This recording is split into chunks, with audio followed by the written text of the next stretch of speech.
Okay, so can you get closer, please? Yes. Have long hands here.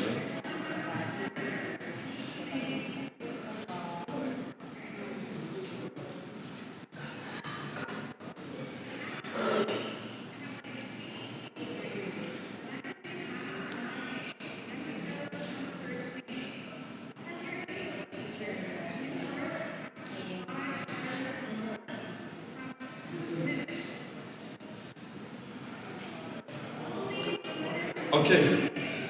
Okay, thank you very much for the invitation, for being here.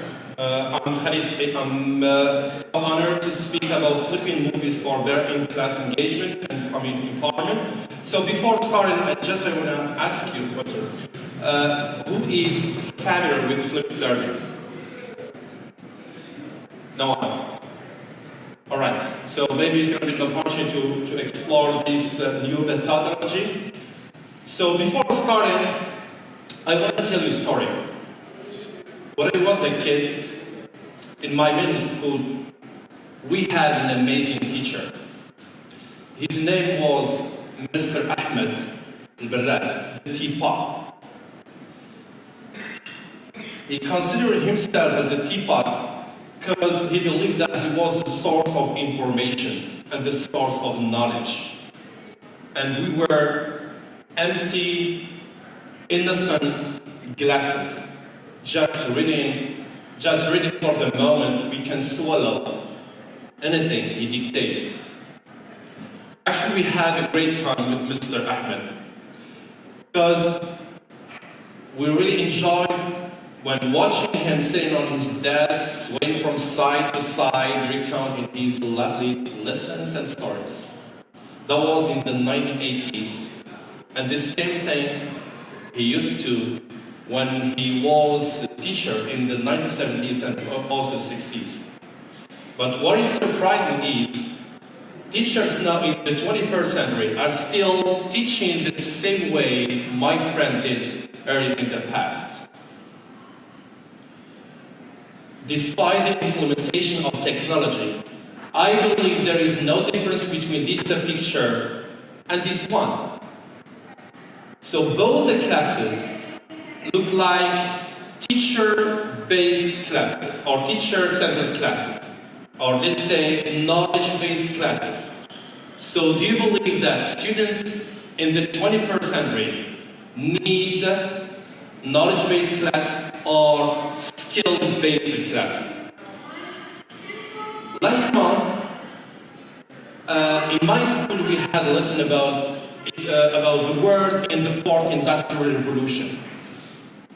And I asked my students, is there anyone who is familiar with Amazon Go? And I saw a lot of hands up. I said, please, I'm not speaking about Amazon that you know, I'm speaking about Amazon Go, the big store that appeared in the States in 2008 in January. And I saw the hands still up. So I asked one of the students, he's a kid age 12, I asked him, hey man, what do you know about Amazon Go? He said things that I didn't know. So do you believe that this student, like many other students at this age, need someone to pour the information to their minds? I believe the answer is no. Those students need more skills. I totally agree with Jack Ma when he said,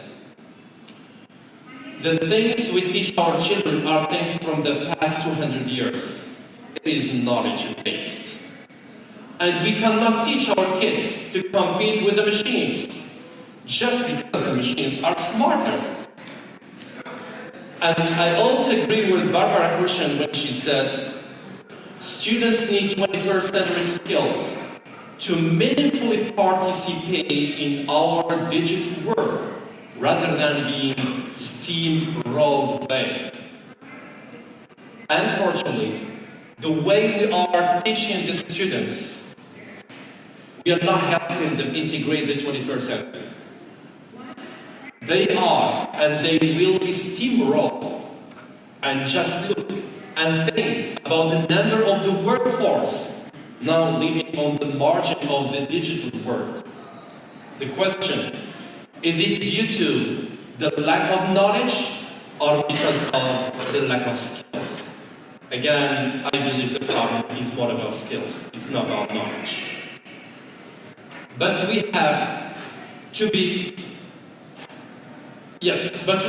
to consider some statistics. For example, in the States, almost 40% of American employers complain and say they cannot find the people with the skills they need. This is USA, and you see the number.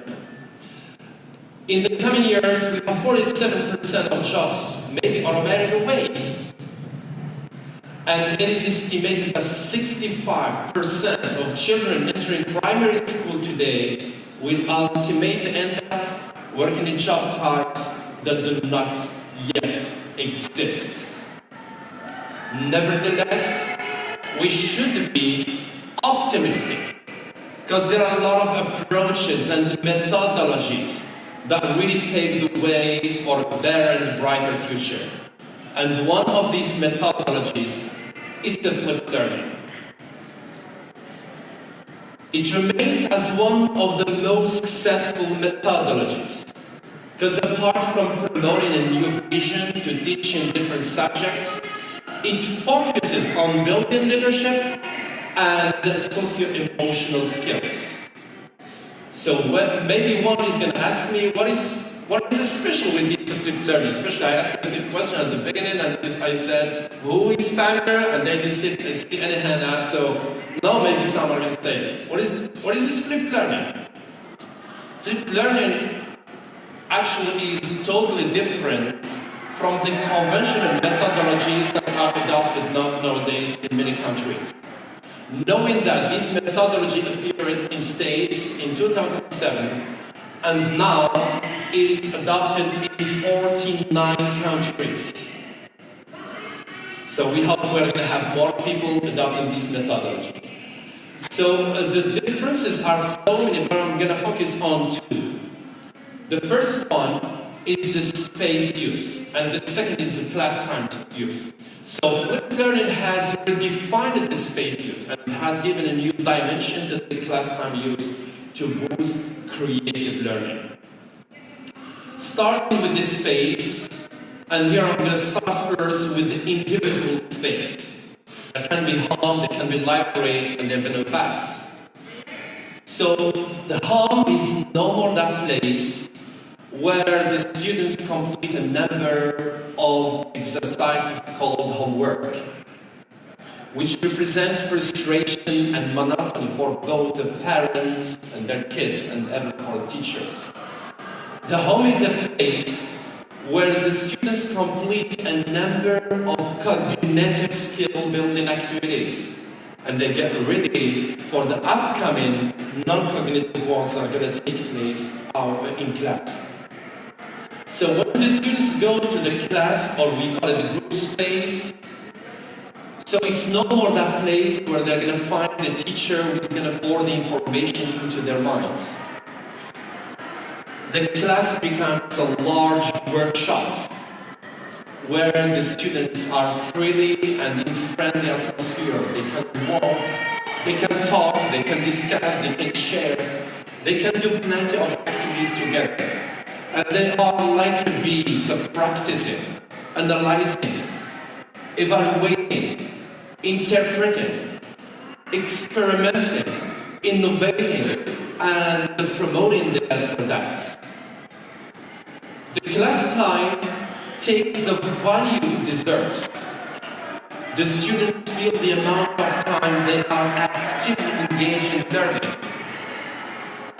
And the teachers cover a number of skills using different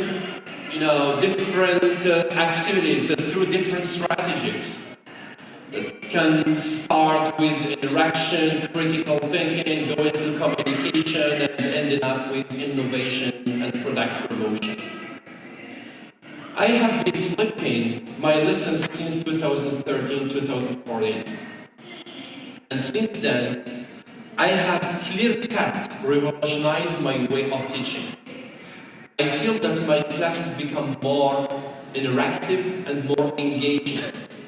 And my students, through the different stages of the lesson, show that sense of leadership that has always been my priority. So after covering or adopting the core concept of flipped learning and variety of activities ranging from receptive to productive, we have decided to embark on a new adventure called Flipping Movies for better in-class engagement and community empowerment. So before we go into the details, maybe we're going to ask the question, how do we select films? Actually, each unit we are dealing with goes around a very selected film, which is chosen according to its cultural content as well as its widely accepted themes. Every film should include a moral that should be well exploited so that we can help the students build their ability to make good judgments and also to reflect on different perspectives and also develop their ways of thinking to prepare them as future leaders. So our lessons involve 5 phases with the stages and with very determined goals. First, we have the pre-movie class, or we call it the preparatory stage. And then we have the movie day, or we call it the party-like day, because it's going to be like a party in school.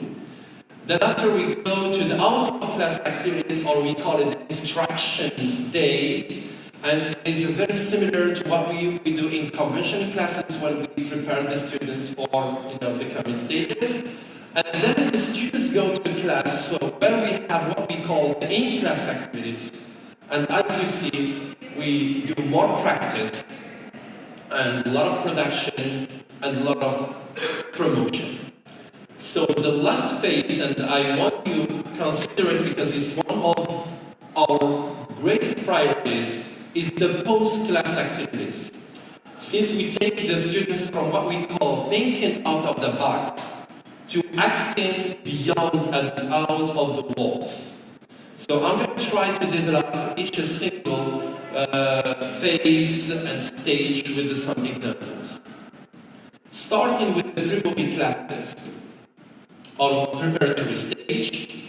So the students, via documentaries or songs, complete a number of activities before watching the film. This is a very similar to pre-teaching vocabulary. So for example, before watching the film Gifted Hands, the students had a documentary about Ben Carson's experience and a song entitled Superheroes. So both materials, the documentary and the song, meet in some points. First, fostering the students' motivation to set lofty goals. And second, to be ready to challenge and to face every single obstacle they face in their daily lives.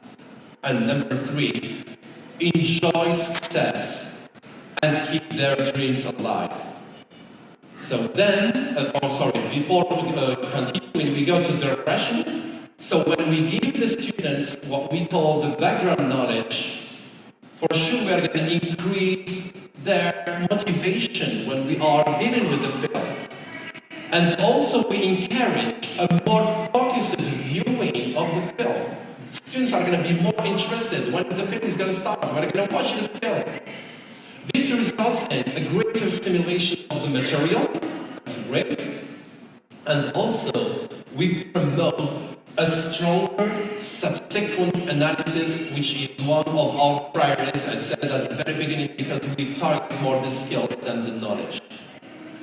So after the first stage, we go to the party-like day, or the movie day, because we try to create a movie theater-like atmosphere in our classes.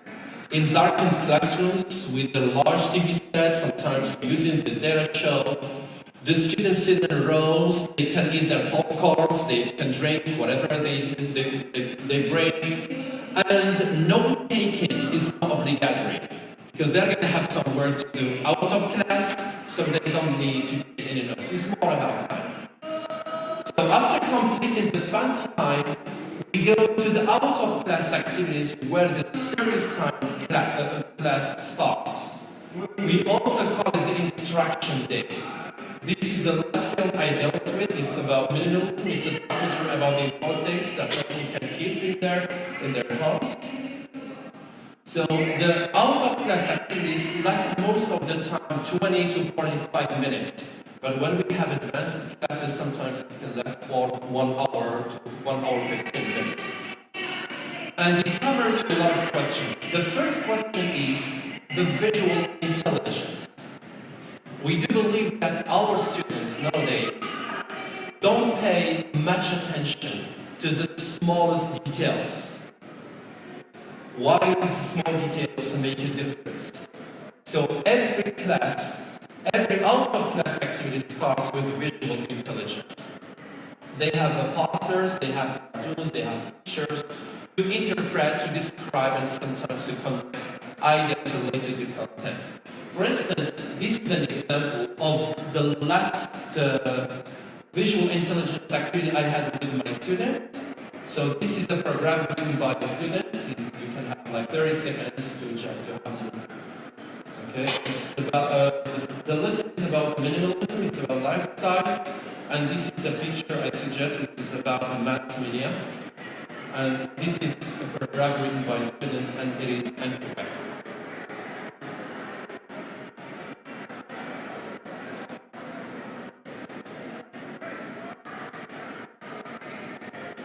Okay?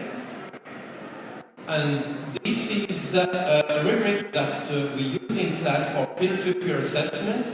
This we use it especially in classes so that the students can evaluate their peers' work.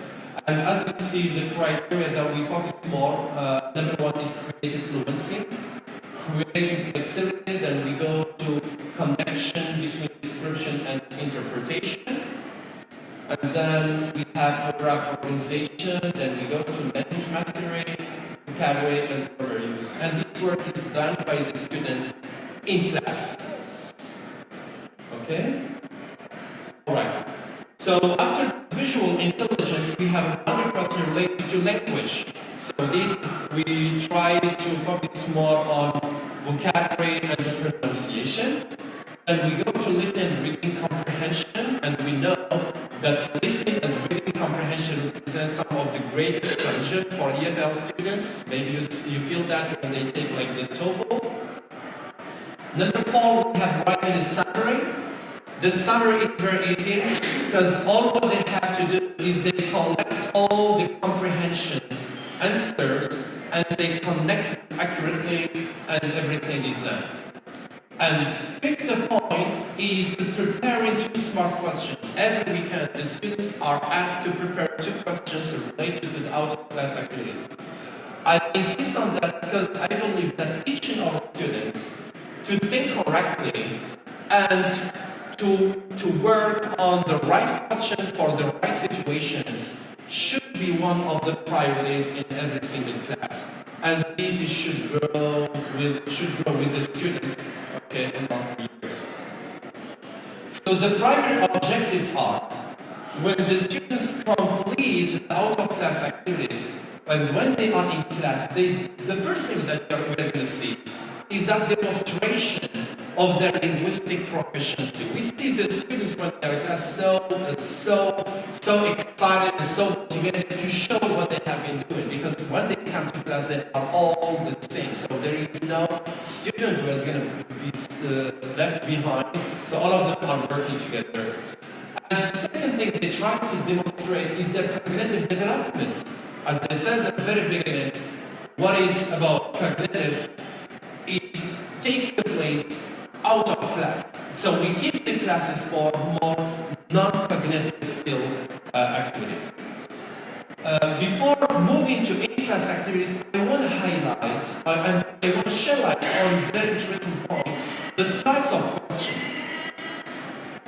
unlike the homework or any kind of exercises, the out-of-class activities, the questions should be very different. Because we are not assessing at this stage. We are helping the students to understand the lesson content. So the questions are most of the time ranging from easy to what is a little challenging, and also from global to what is specific. That's a very interesting point, because many times we see teachers, when they pick their lessons, the students find a lot of problems. It's like homework. Actually, it's not homework. It has nothing to do with homework. Okay, so when the students are in class, the first most popular activity is called the chat. It stands for share, help, ask, and comment. So in 20 minutes, the students stand in class, and this is one of the pictures of how the shack is conducted. So first in groups of 5, then groups of 4, then groups of 3, they try to share whatever they have done out of class. At the same time, they help their peers, those maybe who have struggled, or maybe they couldn't understand the question, or maybe they misunderstood anything. So this is the right moment. Everything is a share. Me, I always call it the cafe talk, because it's a free talk, and I also ask them to speak also about, the questions, if they like the questions or no, if they face any problem when answering, and also the students who did not complete out-of-class activities, maybe are going to share with their partners, this is the reason I didn't do my work, and the others are going to try to help. And then we go to ask and comment. It's kind of basic assessment, so they're in pairs, and they try to ask each other questions related to the out-of-class activity. So it's another chance for the students, to assimilate what they have been doing out of class. This is a great time of engagement and exploring their thoughts and the reaction. So what is the rationale of the shack time? You mean 20 minutes? Okay, thank you. So practicing the language. The students are going to use and reuse the target vocabulary. Just imagine 20 minutes you're sitting and using and reusing. You did the summary out of class, everything is in your mind. Sometimes you can have, your cat book or whatever, and you are sharing what you have been doing. So the target vocabulary is used and reused. That's number one. Number two is developing the fluency and the spontaneous interaction. Especially we are dealing with the non-natives, so we want students to speak like natives, so these help them. When speaking to their peers and changing and in the free atmosphere, they're going to build that skill of spontaneous interaction. And number three is building the sense of cooperative learning. Knowing that more than 80% of jobs nowadays are based on teamwork. So we help our kids to build this skill, this sense of cooperative learning, again, at an early age. And finally, boosting 3 basic leadership skills. First, collaboration. Second, communication. And third, critical thinking. It's a basic stage of critical thinking, because we're going to come to higher developed stages of critical thinking. So after completing the shack time, as I said, it takes like 20 minutes to 25 minutes, it depends. We go to the smart question. I believe you remember when I said the students must prepare 2 smart questions. Me, at this stage, when I'm checking the answers, I pick the best smart questions. Most of the time, at the beginning of the school year, I find it hard to find very good questions. Most of the time, they are very similar, but in 1-2 months, things change, and it becomes harder for me to select the best questions. So what is the rationale of these? The students, when asking each other, they keep standing, and they keep speaking spontaneously for a longer time. And secondly, they learn how to ask the right questions. And finally, deepening the students' thinking and going to the second stage of critical thinking. So maybe some are going to ask, what about the teacher? I feel that maybe you didn't notice any teacher's role. Our role is just-in-time feedback by listening and guiding students and making notes on their language use. After completing this, we go to the creative learning. If you remember, the first activity or the first stage was the shack time. Second stage, what was it? Smart questions. And now we go a little bit higher. It's a creative learning. I call it also U learning because it's going to take a U form. So the beginning, so students have what we call the critical thinking stage. They give their opinions, they discuss whatever related to film content, shots, scenes, themes, whatever. And gradually, I insist on the word gradually, we take them to the creative thinking. We try to help them build their way of thinking. How? Through the following activities. The first one is called creative fluency. It's a very similar to brainstorming. The students try to generate the greatest number of ideas in a very limited time. And then they go to creative flexibility. Creative flexibility, what they have to do is all the quantity of words or ideas that they have come up with, they try to organize and categorize them. And then when we go to problem finding, problem solving situations, it's about originality. They have to come with some original ideas. At this stage, the students need some help, need some support. I'm not helping, I'm not supporting. I give them the right to use their IT. So they use their phones, their computers in order to try to find some data, some arguments, facts, statistics in order to elaborate their idea, their original idea. And this is the complete work. I'm sorry, I'm not going to call it a work. In our classes, we call it a product because it's something that the students produce. And this product should be promoted, should be presented, should not be kept in the catalogue. So what we do, we promote this product first in a minute public speaking. Second, whole class public speaking. Third, roundtable discussions. Fourth, debates, basic debate and also fluent debate. And what may surprise you is conferencing. So most of the time we connect our students with international students, especially from states, from Virginia and Ohio and many other schools.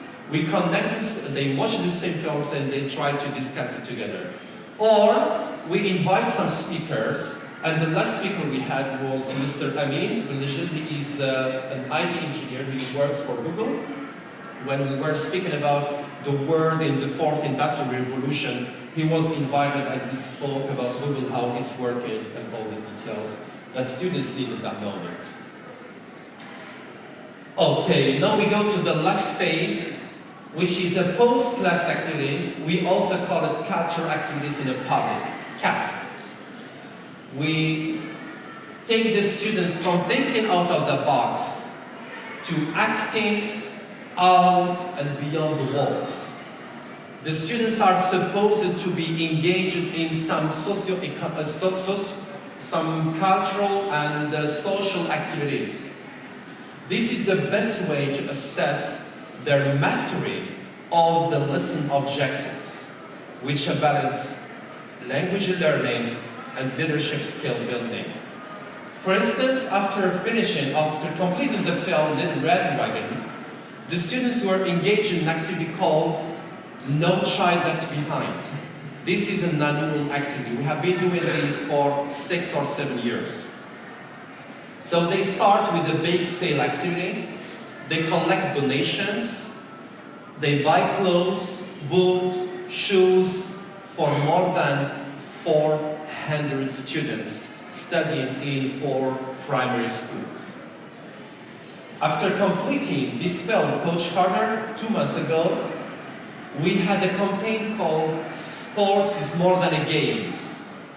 in which some students visited a lot of classes and spoke to a lot of students about the other benefits of sports, including respect, caring about the others, and also the teamwork. And maybe what should surprise us is the parents' participation. Most of the time in the conventional schools, we have what we call the extracurricular activity.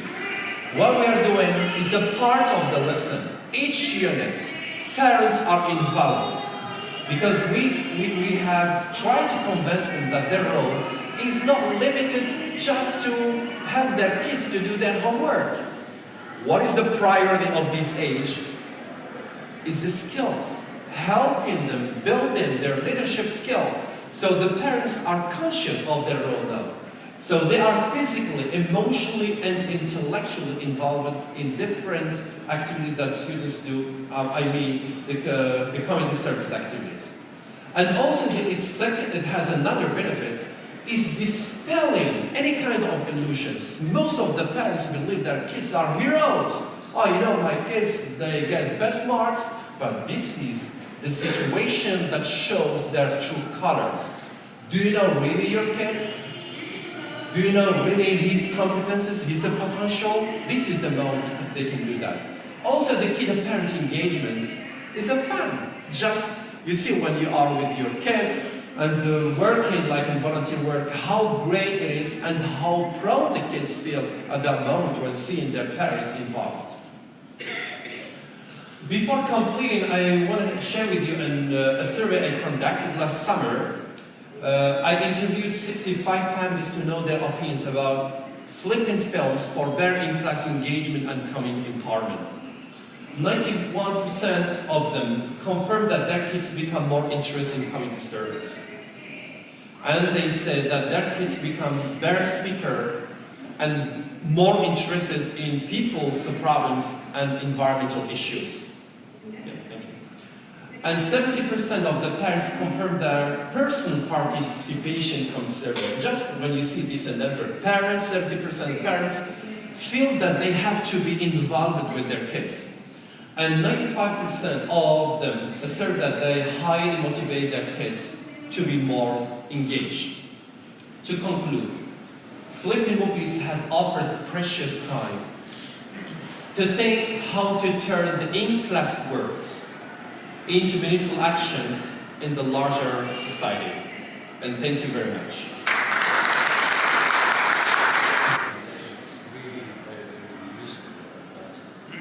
My question is about the choice of the movie. Who does that? That's a very good question. Actually, I choose it. Most of the time I choose that. Because I always try to come up with some films that most of the students don't know. Because our, the students most of the time prefer like action films, things that are really interesting, their age, that's very long. But what I choose is films that deal with something which can help them culturally, that's number one. And secondly, something that deals with some themes that the students should know. Because there are plenty of films that they don't know. So I do the selection, and most of the time it's very successful.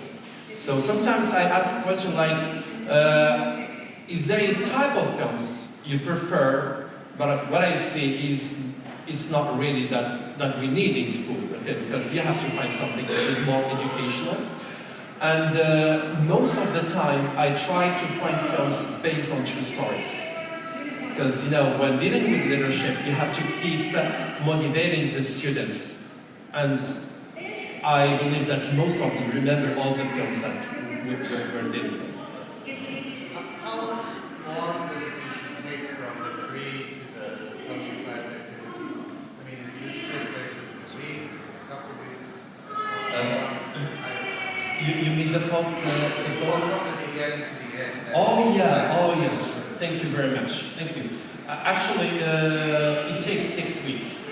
Yeah, 6 weeks from the very beginning, from the pre-movie class to the last. To the post-cultural activities. It takes 6 weeks. Yeah. Thank you. Yes, sir. It's really insightful. I would like to ask you dealt with the content, it might be kind of offending using the software, perhaps cut some parts of the content kind of the movie problems. Exactly, I agree with you. This is the first thing I do. Because I most of the time edit, because I consider two things. I consider first the content, you should not contradict with the Moroccan culture, and second the time. Because our class lasts like for 1 hour 30 minutes, so if you have a film of 2 hours, it's not gonna be, you cannot do that, right? So what I try to edit, I keep the film like in 1 hour, 20, 25 minutes.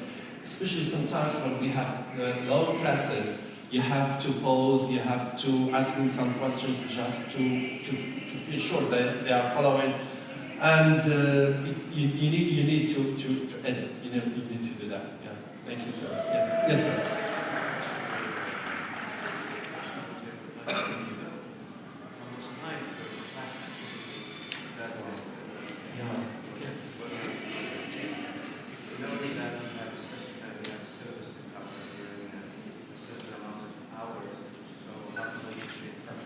Thank you so much.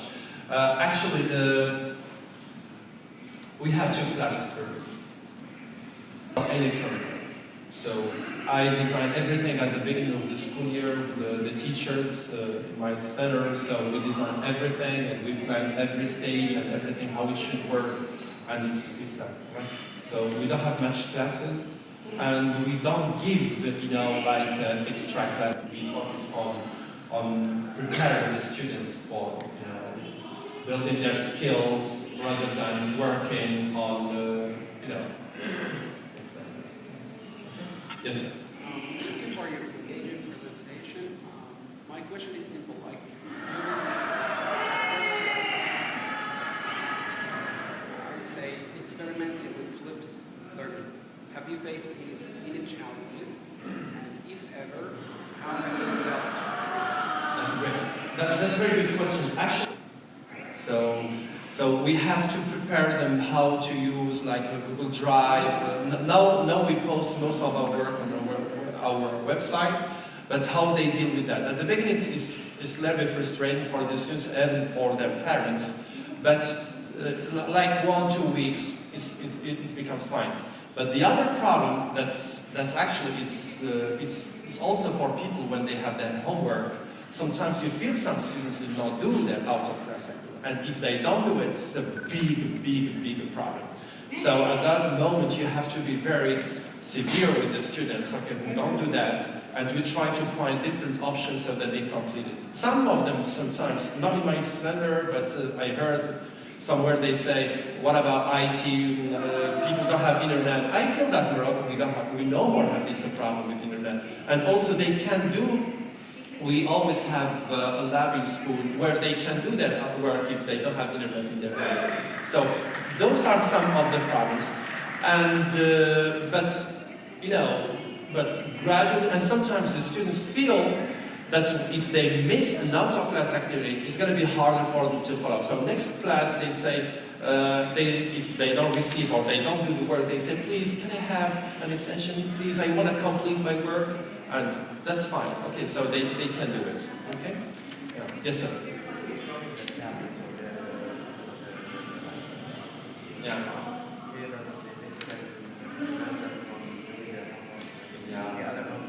Yeah, I understand. Yeah, exactly. I agree with you.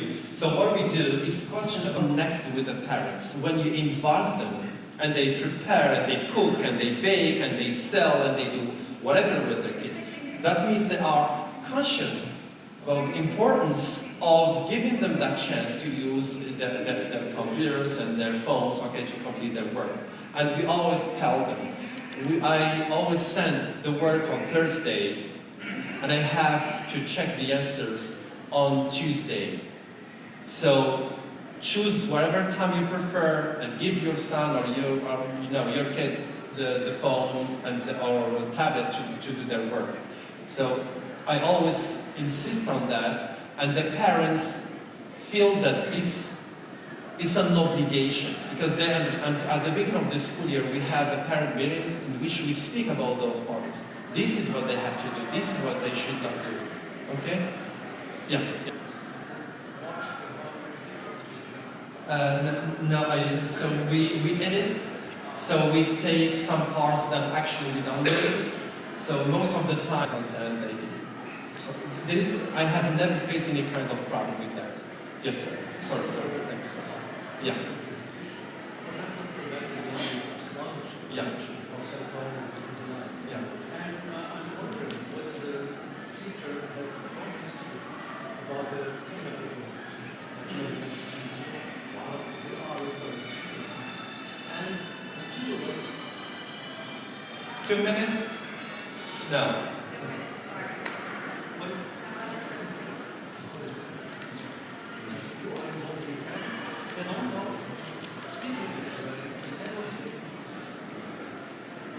Yeah. what's happening in the country. Yeah. Yeah. Yeah, that's very good. That's a very good question. You know, the questions we ask, I hope that I really understand your question. The parent's role is a very limited when it comes to the out-of-class activities, because the type of questions are very, very, very simple. You know, because we are helping, and the students know that they shouldn't get any help from anyone. Sometimes some parents tell me that, okay, I tried to help, you refused. I told them, yes, this is what I tell them in class. Please, I love your mistakes. It's not an assessment, it's understanding. So please just do it, make mistakes, because we need the mistakes. Because it's not an assessment, we need that. And in terms of maybe asking about how they use the technology, the kids. No, actually we do this in class.